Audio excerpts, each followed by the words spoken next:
एक बहुत धनवान सेठ था। उस सेठ के पास जितना ज्यादा धन था वह उतना ही ज्यादा कंजूस भी था।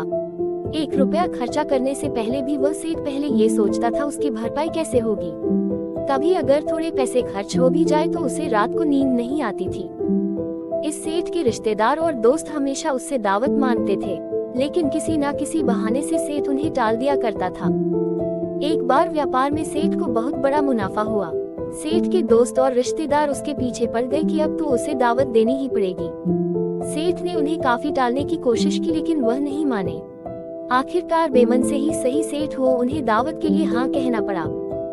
सेठ ने सभी को बेमन से हाँ तो कह दिया, लेकिन अब वह पूरा समय यही सोचते रहा कि जो खर्चा होगा उसकी भरपाई कैसे की जाए। इसी चिंता में उसे रात को नींद भी नहीं आई। लगातार सोचते रहने के कारण आखिरकार उसके दिमाग में एक युक्ति आई। सेठ ने तय किए दिन सभी को दावत पर बुलाया। हलवाई तरह तरह के पकवान बनाने लगे। पकवान की खुशबू से अड़ोस पड़ोस महक उठा।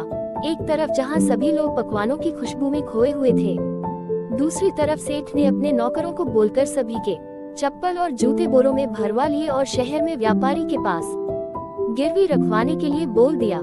सेठ ने नौकरों को व्यापारी से कहने के लिए कहा कि इन सभी जूते चप्पल के मालिक आकर इन्हें छुड़वाएंगे, इनके बदले जो भी पैसे बनते हैं वो सेठ को भिजवा दिए जाए। व्यापारी ने सेठ की बात मानते हुए सभी जूते चप्पलों को गिरवी रख लिया और उनके बदले में अच्छी रकम सेठ को भिजवा दी। इस बात से अनजान सभी रिश्तेदार और दोस्त सेठ के घर स्वादिष्ट भोजन करने में मग्न थे। जब कोई भी खाने की तारीफ करता तो सेठ मुस्कुराकर कहता, ये तो आपके ही चरणों का प्रसाद है। खाना खत्म करके जब सभी मेहमान अपने अपने घर जाने की तैयारी करने लगे तो सबने बाहर आकर देखा तो सभी आश्चर्यचकित थे, क्योंकि किसी की भी चप्पल या जूते वहां पर नहीं थे। सभी सोच में पड़ गए कि इतने सारे जूते चप्पल कहां जा सकते हैं। सभी को परेशान देखकर सेठ ने सारा सच उन्हें बता दिया और बड़ी धीरता से कहा, जो भी अपने जूते या चप्पल वापस पाना चाहता है वो शहर में व्यापारी के पास जाकर उन्हें छुड़वा सकता है।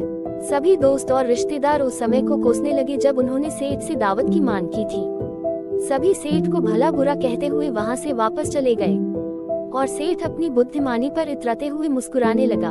तो दोस्तों, कैसी लगी आपको इस कंजूस सेठ की मजेदार कहानी? क्या आप भी अपने आसपास या अपने दोस्तों में ऐसे किसी कंजूस शख्स को जानते हैं जो इस सेठ की तरह अपने पैसे बचाने के लिए कुछ भी कर सकता है? अगर आपका जवाब हाँ है तो उसके साथ यह कहानी जरूर शेयर कीजिएगा।